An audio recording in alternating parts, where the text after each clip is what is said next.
For example یہ 3 بھائی ہوتے ہیں بیسیکلی، جو اس کا یعنی کہ میں والد کی بات کر رہا ہوں مارکو پولو کے، کہ ایک نکلو ہوتا ہے، ایک مفے ہوتا ہے، اور جو ان کا ایک ایلڈر بردر ہوتا ہے مارکو وکیو. ان تینوں نے مل کے مختلف جگہ پر جو نہیں اپنی ٹریڈنگ پوسٹ بنائی ہوتی ہے، جیسے کہ کانسٹینٹینوپل میں، پھر جو کریمیا ہے وہاں پر، سوداک کے مقام پہ، اس کے علاوہ جو ویسٹرن پارٹ ہے منگول امپائر کے، ادھر انہوں نے اپنی ٹریڈنگ پوسٹ بنائی ہوتی ہے. تو یہ بیسیکلی ٹریڈرز ہوتے ہیں، ویلتھی جو مرچنٹس ہوتے ہیں، نہ کہ یہ ایکسپلوررز ہوتے ہیں. تو اگر یہ پوائنٹ کلیئر ہوا ہے، اب ہم آگے چلتے ہیں کہ جب میں نے آپ کو کہا کہ یہ ایشیا کی طرف اپنے سفر کو شروع کر دیتے ہیں، تو جو یہ نکلو اور مفیو ہے یہ آتے ہیں پہلے جو نہیں ہے گولڈن ہورڈ. جب گولڈن ہورڈ یہ پہنچتے ہیں تو جو اس کا دارالخلافہ ہوتا ہے سرائے برکے، یہ ادھر آتے ہیں، اور جو وہاں کا رولر ہوتا ہے برکے خان، اس کے دربار میں یہ جولز بیچتے ہیں.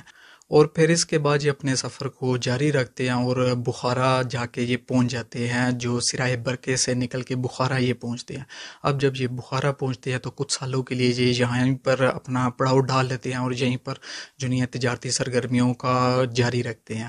اس دوران جو چنگیز خان کا گرینڈ سن ہوتا ہے قبلۂ خان، ان کو پتہ چلتا ہے کہ منیشینز مرچنٹ آئے ہوئے ہیں ادھر، اور وہ ان سے ملنے میں دلچسپی کا جو نہیں ہے اظہار کرتا ہے. اس کے بعد انہی دونوں بھائیوں کو جو قبلۂ خان ہے اس کے دربار میں لے جانے کے لیے ان کو اسکورٹ کیا جاتا ہے اور وہاں پر ان کو لے کے جایا جاتا ہے. جو قبلۂ خان ہوتا ہے ان کو ایک لیٹر دیتا ہے کہ اپنے جو پاپ کو جا کے، جو ان کا کرسچنز کا پاپ ہوتا ہے، لیڈر ہوتا ہے، کہ ان کو جا کے یہ لیٹر دو اور اس کو جا کے کہو کہ جو اپنے جو کرسچن اسکالرز ہیں ان کو میری طرف بھیجو. تو جب یہ مشن ان کو دیا جاتا ہے اس کے بعد جو یہ دونوں بھائی ہیں یہ واپس نکل پڑتے ہیں وینس کی طرف. اور ساتھ ہی نکلتے وقت جو قبلۂ خان ہے ان کو ایک پائزہ دیتا ہے، یعنی کہ ایک گولڈن ٹیبلٹ ہوتا ہے، جو ایک سمجھے کہ ٹوکن ہوتا ہے پیسج کا، کہ جتنی بھی منگولین امپائر ہے اس پوری کے اندر وہ ایک جو سونے کی ٹیبلٹ ہوتی ہے، پائزہ ہوتا ہے، وہ کہیں پر بھی اگر کسی کو بھی دکھائی جائے تو وہ پابند ہوتے ہیں اس چیز کے،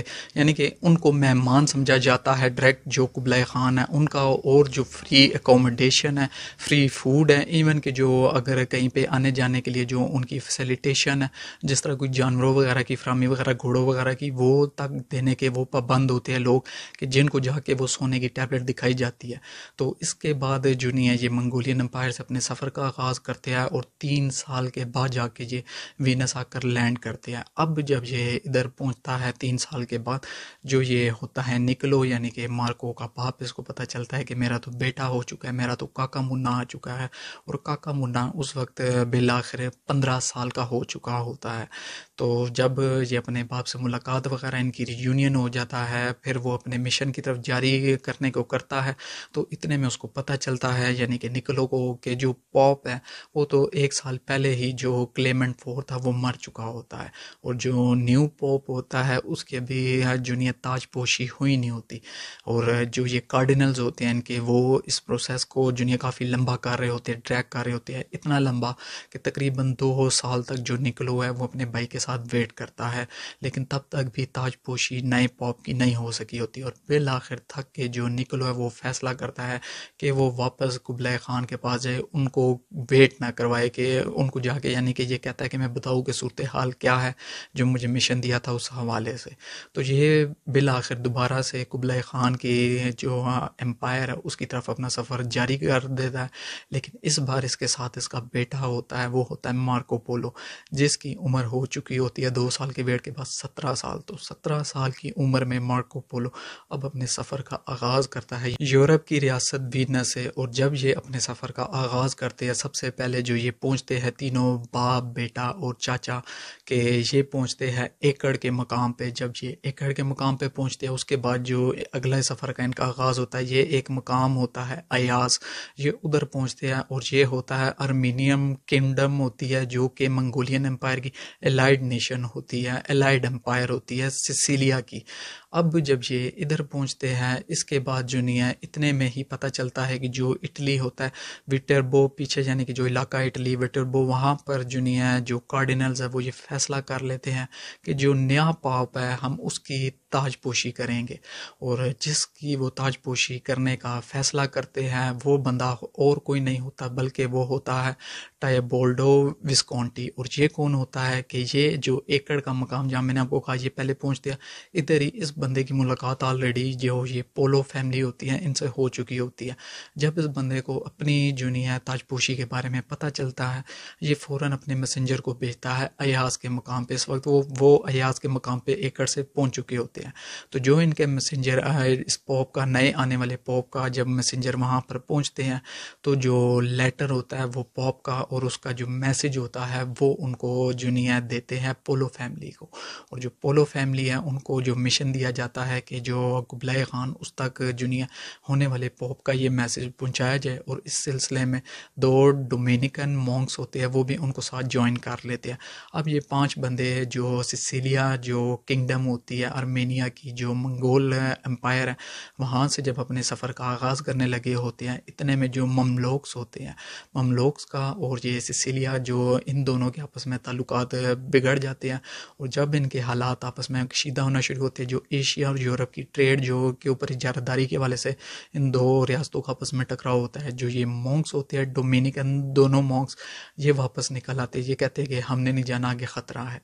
جس کے بعد یہ جو تینوں پولوز ہوتے ہیں یہ اکیلے ہی اپنے سفر کو جاری کرتے ہیں، اور یہ سب سے پہلے جو تبریز دارالخلافہ ہوتا ہے اس کو کراس کرتے ہیں۔ جب یہ تبریز سے آگے جاتے ہیں تو یہ پہنچتے ہیں ہرموز کے مقام پہ، جس کو آپ جانتے ہوں گے اسٹریٹ آف ہرموز کے نام سے بھی۔ اب یہ وہ مقام ہے کہ جہاں سے انڈیز اور فار ایسٹ کی جو سمندری تجارت ہوتی ہے وہ ہوتی ہے، اور یہیں سے جو ایشیا کے ذریعے یہ جو انڈین سب کانٹیننٹ ہے یہاں سے جو تجارت وغیرہ یعنی کہ اسپائسز کی ہوتی ہے وہ اسی جو اسٹریٹ آف ہرموز ہے اس مقام سے ہوتی ہے۔ تو جب یہ ادھر پہنچتے ہیں ان کی انٹینشن یہ ہوتی ہے یہ سمندری راستے سے اپنے سفر کو جنیا جاری رکھیں گے، لیکن جو اس وقت کی جو کشتیاں ہوتی ہیں جو عربز کی کشتیاں کھڑی ہوتی ہیں جن کو ڈاؤز کا نام ہوتا ہے،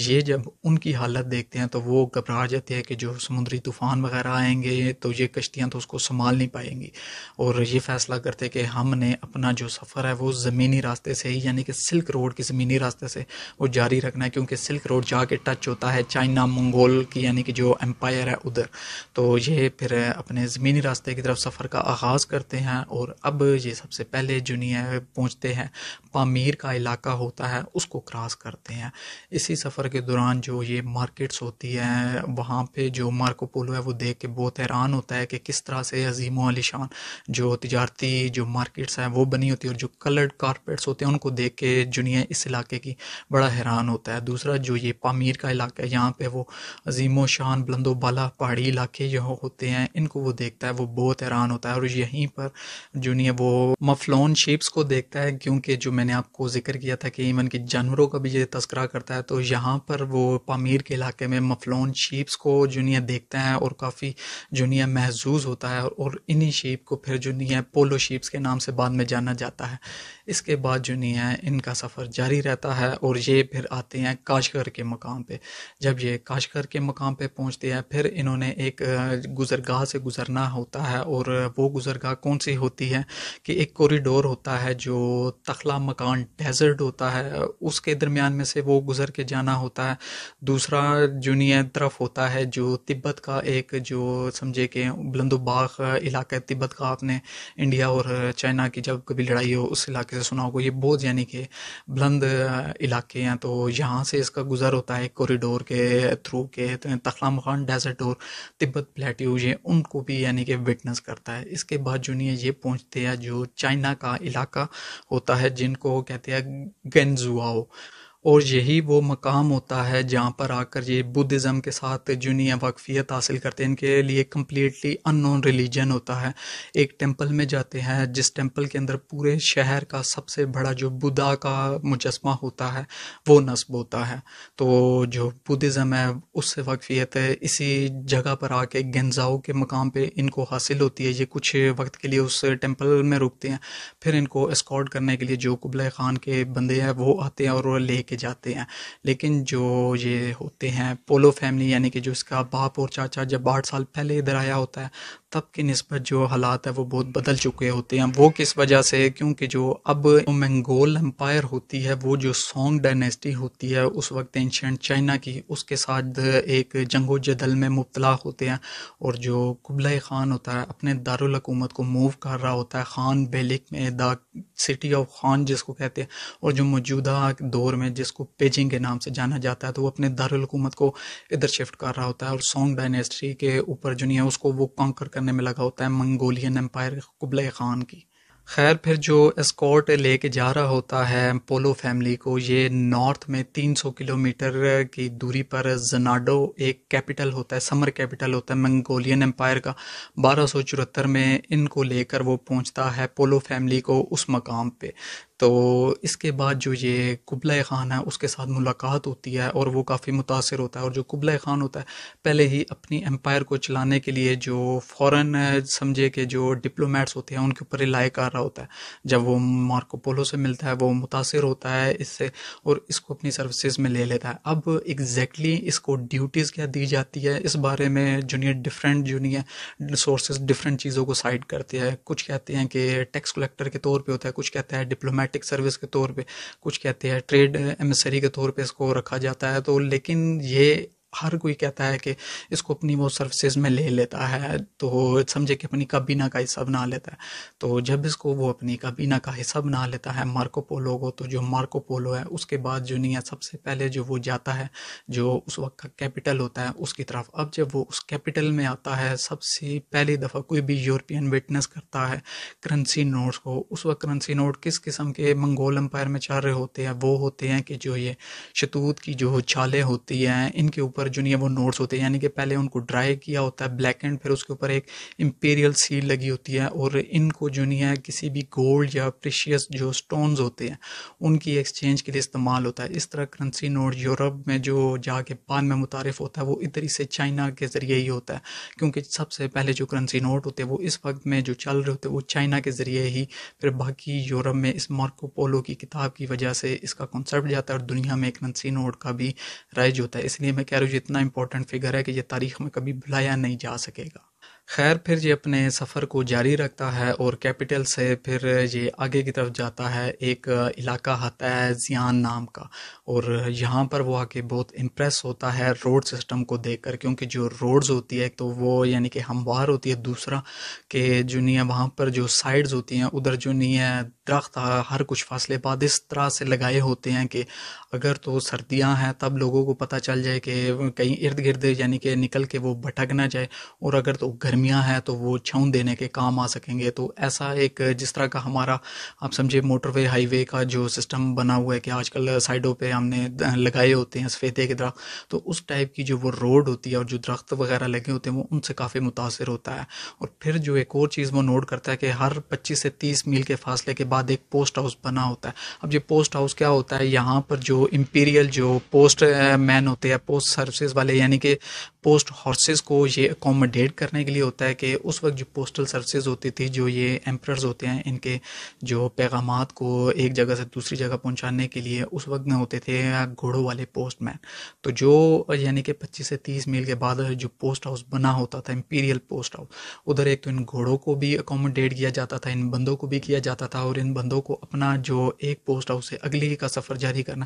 اس کے لیے ایک نیا گھوڑا وغیرہ دیا جاتا تھا۔ اس وجہ سے جو پوری منگول امپائر ہے اس کے اندر پیغام رسانی کا کام جلد سے جلد ہو سکتا تھا، اور اس چیز کو بھی وہ آبزرو کرتا ہے اور کافی امپریس ہوتا ہے جو مارکو پولو ہوتا ہے۔ پھر اس کے بعد وہ چل پڑتا ہے آگے کی طرف۔ اب اگلا اس کا پڑاؤ کس جگہ جا کے ہوتا ہے تو وہ ہوتا ہے میکونگ ریور۔ اب میکونگ ریور تک پہنچنے کے لیے وہ ایک پہاڑی علاقہ پھر سے کراس کر کے آتا ہے جو ہوتا ہے سچوان اور یونان کا پہاڑی علاقہ۔ اس کو کراس کر کے وہ میکونگ ریور کے پاس پہنچتا ہے، اور یہ ہوتا ہے بارڈر اس کی لگ رہی ہوتی ہے کس کے ساتھ؟ کنگڈم آف پگان کے ساتھ، اور بعد میں یہی کنگڈم آف پگان اس کو بھی منگولز کانکر کر لیتے ہیں۔ اس کے کیپٹل تک جو نہیں ہے ہیں ان کو وہ کانکر کر کے جو نہیں ہے پہنچ جاتے ہیں، منگولز ہوتے ہیں، اور اس لیے یہ غالباً کہا جاتا ہے 1287 میں اس کو کانکر کیا جاتا ہے کنگڈم آف پگان کو۔ تو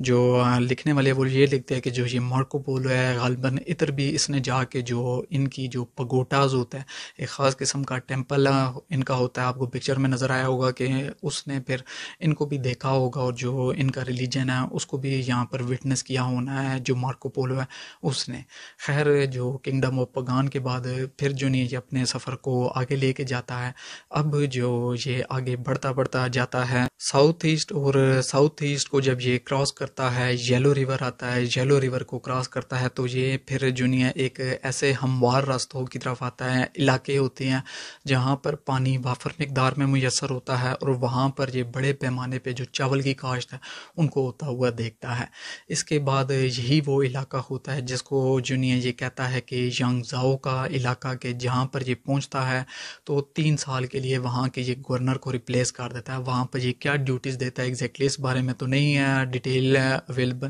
لیکن کہا جاتا ہے کہ غالباً یہ ٹیکس کلیکٹر کے طور پہ اس نے وہاں پہ اپنی ڈیوٹیز دی ہونی ہے، اور جو چنگیز خان جو قبلائے خان ہے وہ وہاں سے کتنا ٹیکس وغیرہ کلیکٹ کرتا ہے، اس کی ڈیٹیل وغیرہ جو یہ ایسی ہے سیکریٹ ڈیٹیلز وغیرہ یہ بھی مارکو پولو کو میسر ہوگی وہاں پہ گورنر کے طور پہ جب وہ 3 سال کا عرصہ اس نے گزارا ہے۔ جو یہ شیانگزاؤ کا علاقہ یہاں پر گورنر کے طور پہ رہ لیتا ہے۔ پھر ایک اور علاقہ ہوتا ہے سوزاؤ۔ اب یہ جو سٹی ہوتی ہے یہ کہتے ہیں وینس کے طرز پہ بنی ہوئی ہوتی ہے کہ سٹی آف کینالز ہوتے ہیں، اور اس کو سٹی آف سلک بھی کہا جاتا ہے۔ تو اس کے بعد پھر یہ دوبارہ اپنے سفر کا آغاز کرتا ہے۔ اب یہ جس نئے علاقے میں جا کر پہنچتا ہے ancient capital of song dynasty میں، جب یہ اس کے کیپٹل میں پہنچتا ہے سونگ ڈائنیسٹی کے، تو یہ کافی متاثر ہوتا ہے وہاں کا جو شہری نظام بنا ہوتا ہے، یعنی کہ پیوڈ روڈز ہوتی ہے، جو شہر کا درمیانی حصہ ہوتا ہے وہاں پہ سٹون ہاؤسز بنے ہوتے ہیں، اور وہاں پر بھی یہ 3 سال کا عرصہ گزارتا ہے اور امپورٹنٹ ایڈمنسٹریٹو رول کا کردار ادا کرتا ہے۔ پھر ہسٹورینز اور رائٹرز یہ کہتے ہیں کہ غالباً ان لینڈ چائنا کا بھی اس نے سفر طے کیا ہونا ہے، اور جو پریزنٹ ڈے میانمار ہے یہ وہاں تک بھی کیا ہونا ہے۔ جو لاسٹ اس کا چائنا کے اندر سفر ہوتا ہے وہ یہ جاتا ہے کونزاؤ کے مقام پہ، جس کو یہ نام دیتا ہے زائٹان کا، جو کہ ایک انٹرنیشنل کمرشل پورٹ ہوتی ہے، اور یہاں پر جو چائنا تک کا اس کا سفر ہے وہ اپنے اختتام کو پہنچتا ہے، کیونکہ جو 16 سال یہ جب ادھر گزارتے ہیں یہ پولو فیملی، یہ پھر فیصلہ کرتے ہیں کہ اس کے بعد یہ اب اپنے گھر جانا چاہتے ہیں، اور اس کے لیے جو ان کی کوششیں کامیاب اس طریقے سے ہوتی ہے، یہ جو اپنی ڈیوٹی سے ریلیف اس وجہ سے ہو پاتے ہیں کہ اسی دوران جو پرشین رولر ہوتا ہے، منگول کا پرشین جو رولر ہوتا ہے ارغن خان، وہ اس وقت قبلائے خان کو میسج بھجواتا ہے کہ مجھے اپنے لیے ایک نئی دلہن چاہیے۔ اس کی جو بیوی ہوتی ہے پہلی والی وہ علیل ہو چکی ہوتی ہے، تو اس کے لیے جو قبلائے خان ہوتا ہے وہ انتخاب کرتا ہے کوکوچن پرنسز کا۔ جو یہ پرنسز ہوتی ہے ان کو جب ڈیلیور کرنا کا مشن ہوتا ہے، 600 بندوں کا جو یہ بناتا ہے ٹوٹل جو نہیں ہے قافلہ بنتا ہے، جس میں پھر یہ پولو فیملی ان کو بھی اجازت مل جاتی ہے قبلائے خان کی طرف سے کہ یہ جا کے اس کو ڈیلیور کر کے پرنسز کو ارغن خان کو۔ تو جب یہ 14 کشتیوں کا ایک قافلہ اپنا سفر شروع کرتا ہے اور یہ جا کے پہنچتا ہے سمراٹا میں، جب یہ سمراٹا پہنچتے ہیں تو 5 مہینے یہ وہاں پر ویٹ کرتے ہیں تاکہ جو مونسون کی جو طوفان ہے، طوفانی ہوائیں ہیں جو کشتیاں چلنے کے لیے مشکلات پیدا کریں گی، تو وہاں پہ یہ 5 مہینے کا عرصہ گزارتے ہیں۔ اسی دوران جو نہیں ہے جو رائنوسورز ہوتے ہیں سمراٹا کے، مارکو پولو ان کو دیکھتا ہے اور ان کو وہ اپنی زبان میں یونیکارنز کا نام دیتا ہے۔ اس کے بعد جب یہ پیریڈ اوور ہوتا ہے 5 مہینے کا مونسون کا، تو اس کے بعد یہ پہنچتے ہیں سیلون میں۔ سیلون میں یہ جو وہاں کے پریشیس سٹونز ہوتے ہیں، جیولز ہوتے ہیں، ان کو وٹنس کرتے ہیں۔ سیلون کے بعد یہ پھر ہم نے سفر کا آغاز کرتے ہیں، اور جو ویسٹ کوسٹ ہوتی ہے انڈین سب کانٹیننٹ کی، یہاں سے وہ کراس کرتے کرتے پہنچتے ہیں اسٹریٹ آف ہارموز، واپس وہیں پہ جہاں پہ یہ پہنچتے ہیں شروع میں اس سفر کو آغاز کرنے کے لیے، لیکن عرب کشتیاں جو ڈاؤز ہوتے ہیں وہ ان کو کنڈیشن اچھی نہیں لگتی، تو جس وجہ سے زمینی راستہ طے کرتے ہیں۔ یہ واپس اسی مقام پہ اب واپسی کا جو سفر ہو رہا ہے پرنسس کو ڈلیور کرنے کا، یہ اسی مقام پہ آ کے پہنچتے ہیں جو ہرموز کا مقام ہے. ہرموز کے آگے پھر یہ تبریز جاتے ہیں اور فائنلی یہ پرنسس ڈلیور کرتے ہیں. اب ایک مزے کی بات یہاں پہ یہ ہوتی ہے کہ جب پرنسس پہنچ جاتی ہے کوکوچین تو پتہ لگتا ہے جو ارغون خان ہے وہ تو فوت ہو چکا ہوتا ہے خود ہی, اور جو اس کا بیٹا ہوتا ہے پھر اس کے ساتھ جنیا بیانے کے لیے اس کو آگے کرتے ہیں جو پرنسس کوکوچین ہوتی ہے. اور اس عرصے کے دوران جو ارغون خان کا بھائی ہوتا ہے جو یہ پولو فیملی ہے اس کے ساتھ سٹے کرتی ہے. تو جب یہ پورا عمل یعنی کہ مشن کمپلیٹ ہو جاتا ہے اس کے بعد جو یہ پولو فیملی یہ واپس اپنے سفر کا آغاز کرتی ہے تبریز سے, اور یہ ایک مقام آتا ہے ٹریبیزون, وہاں پہنچتے ہیں. تو وہاں پہنچتے ہیں تو ان کا جو تھوڑا بہت ان کو ڈکیتی وغیرہ کا سامنا کرنا پڑتا ہے جس کے اندر یہ اپنا مال اسباب آدھے کے قریب گوا دیتے ہیں, اور جب آدھے کے قریب گوا دیتے ہیں پھر یہ اپنے واپس سفر کا آغاز کرتے ہیں. اور جو یہ راستہ چنتے ہیں جن مقام سے ہو کے گزرنا ہوتا ہے وہ کنسٹینٹینوپل سے ہو کے گزرتا ہے, دوسرا گریس سے ہو کے گزرتا ہے, اور بالآخر جا کے یہ 24 سال کے بعد جو نہیں ہے 1295 میں جا کے یہ اپنے جو وینس ہے ادھر یہ پہنچتے ہیں. اور جب 24 سال بعد یہ واپس پہنچتے ہیں جو ان کے رشتہ دار ہوتے ہیں انہیں پہچاننے میں مشکلات پیش آتی ہیں کیونکہ ان کے بقول تو یہ اتنے عرصے میں مارے جا چکے ہوتے ہیں. خیر جب یہ مارکو پولو واپس آتا ہے تو جو یہ لڑائی ہوتی ہے کچھ عرصے بعد جو وینس کی اور اس کا جو رائیول ہوتا ہے گینوا, ان دونوں کے درمیان دو یعنی کہ ریاستوں کے درمیان لڑائی ہوتی ہے, اور اسی لڑائی کے دوران یہ جو مارکو پولو ہے اس کو قیدی بنا لیا جاتا ہے. اب جس جیل میں اس کو قیدی بنایا جاتا ہے وہاں پہ ایک فرینچ رومانس رائٹر ہوتا ہے اس کے ساتھ ہی قید جس کا نام جنیا ہوتا ہے کہ ریسٹیسیلو دا پیزا. یہ جو رومانس رائٹر ہوتا ہے فرینچ اٹیلین لینگویج کا, اس کو مارکو پولو ڈیٹیلز میں اپنا جو کوئی بھی تجربات جو یہ حاصل کرتا ہے جو اپنے سفر کی ڈیٹیلز وغیرہ وہ اس رائٹر کو بتاتا ہے, اور یہ رائٹر ہوتا ہے ایک کتاب کی صورت میں ان ساری ڈیٹیلز کو کمپائل کر لیتا ہے. اور جب امن معاہدہ ہو جاتا ہے ان دونوں ریاستوں کا وینس اور جناؤ کے بیچ میں تو یہ جا کے ریلیز ہوتا ہے مارکو پولو, اور وہ دونوں جو رائٹر بھی ہوتا ہے اور جو رائٹر ہوتا ہے پھر اس کی کتاب کی اشاعت کرتا ہے. اس کے بعد یہ کتاب پورے یورپ میں مشہور ہوتی ہے اور کئی سو یا کئی ہزار اس کی کاپیاں مینولی ترتیب دی جاتی ہے. یہ لفظ میں نے کیوں بولا کیونکہ کہا جاتا ہے جو مینولی یہ کتاب کی اشاعت ہوئی ہے تو اسی دوران غالباً اس کے اندر کچھ چینجز آئی ہے, کچھ الٹریشن آئی ہے اور کچھ مسٹیکس وغیرہ آئی ہے, جو اپنے پاس ہے سمجھے کہ لوگوں نے ایڈیشن کر دی ہے کچھ چیز ہوگی تو اس وجہ سے کہتے ہیں کچھ غلطیاں پائی جاتی ہیں. اب میں نے یہ غلطیوں کا لفظ کیوں بولا کیونکہ جو ہسٹورینز ہے جو رائٹرز ہے وہ یہ کہتے ہیں کہ کچھ اس کتاب کے بارے میں ایسی چیزیں ہیں جو اگر دیکھا جائے اس سے لگتا ہے کہ اس نے لوگوں کے قصے کہانیاں سنی ہیں جیسے کہ پرشین اور عرب ٹریڈرز کی, اور اس نے آگے دنیا اپنے تجربات کی صورت میں لوگوں کو بتا دیا کیونکہ وہ کہتے ہیں اس کے اندر کچھ ایسے فیکٹس بیان نہیں کیے گئے کہ اگر یہ چائنا واقعی گیا تھا تو ان فیکٹس کا ہونا ضروری بنتا ہے. فار ایگزامپل چاپ سٹکس کا ذکر نہیں ہے, اس کے علاوہ جو چائنا کی ٹی ہے اس کا ذکر نہیں ہے, پھر جو چائنا کی کیلیگرافی ہے اس کا ذکر نہیں ہے, پھر جو ایک فٹ بائنڈنگ ہے یہ تو ایک ایسی چیز تھی جو میں نے دیکھا میرا تو سمجھے کہ جس میں بجلی دوڑ گئی تھی. شارٹ سا بتا دیتا ہوں کہ جو چائنا کے اندر لڑکیاں ہوتی تھیں ان کے پاؤں کو توڑ کے ٹائٹلی باندھ دیا جاتا تھا ان کا شیپ اور سائز چینج کرنے کے لیے. تو وہ کہتے کہ ان تہذیبوں کے بارے میں ذکر کیوں نہیں ہے. پھر جو نہیں ہے اس نے کچھ ایسی یعنی کہ ذکر کیا ہے جگہوں کا کہ اگر اس کے سفر کا آغاز دیکھا جائے اور اختتام دیکھا جائے تو کہا جاتا ہے کہ وہ تو جگہوں کو یہ کور کر نہیں سکتا تھا, جیسے کہ جو جاپان ہے اس کے بارے میں یہ ذکر کرتا ہے, پھر جو نہیں یہ کاکسس کا ایک ریجن ہے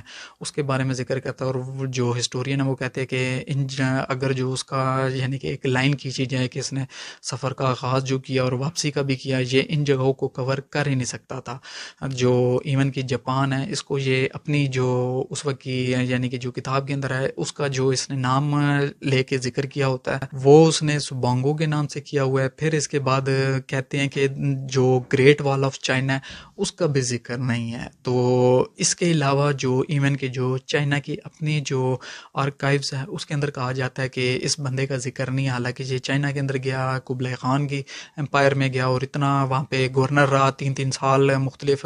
جو چائنا کی سٹیز تھی وہاں پہ اس نے یعنی کہ کردار ادا کیا, لیکن چائنا کے کسی آرکائیو میں اس بندے کا نام نہیں. لیکن پھر یہاں پہ کہہ دیا جاتا ہے کہ ہو سکتا ہے کسی اور نام سے اس کا ذکر ہو کیونکہ کچھ ایسے اکاؤنٹس بھی اس میں بیان کیے ہوئے ہیں اس نے ہیں کہ جن کے بارے میں کہا جاتا ہے کہ اتنی ایگزیکٹ ڈیٹیلز دی گئی ہے کہ وہ کوئی بندہ کسی سے سنا کے آگے exact as it is narrate نہیں کر سکتا، بہت یعنی کہ ڈیٹیلز میں اس نے بتایا ہوا ہے۔ تو خیر اب دونوں چیزوں کو انالیسس کر کے یہ اب آپ خود سوچے 2 منٹ کے لیے، کہ سوچے کہ 17 سال کا ایک بندہ ہے کہ جب اس کا باپ اچانک آتا ہے، اس کو پتہ چلتا ہے کہ میرا تو 17 سال کا ایک بچہ بھی ہے، اور وہ 17 سال کی عمر میں اس وقت کی یعنی کہ جب سمجھے کہ کوئی ایک بارڈر نیشن ٹائپ کا نیشن سٹیٹ سسٹم والا چکر نہیں ہوتا تھا کہ وہ نکلتا ہے ریپبلک آف وینس سے اور جاتا ہے پورے زمینی راستے اور جا کے پہنچتا ہے منگول امپائر، جو کھوپڑیوں کے مینار بناتے ہیں قبلۂ خان کے درمیان میں، جو گرینڈ سن ہوتا ہے چنگیز خان کو، اور پوری جو اس کی زندگی ہے سفر میں گزر جاتی ہے۔ تو کیسی زندگی اس بندے نے گزاری ہے، صرف امیجن آپ کریں۔ تو امید کرتا ہوں آپ کو یہ ویلاگ پسند آیا ہوگا، اس کے ساتھ ہی مجھے اپنی دعا میں یاد رکھیں، اپنا ڈھیر سارا خیال رکھیں، اللہ حافظ۔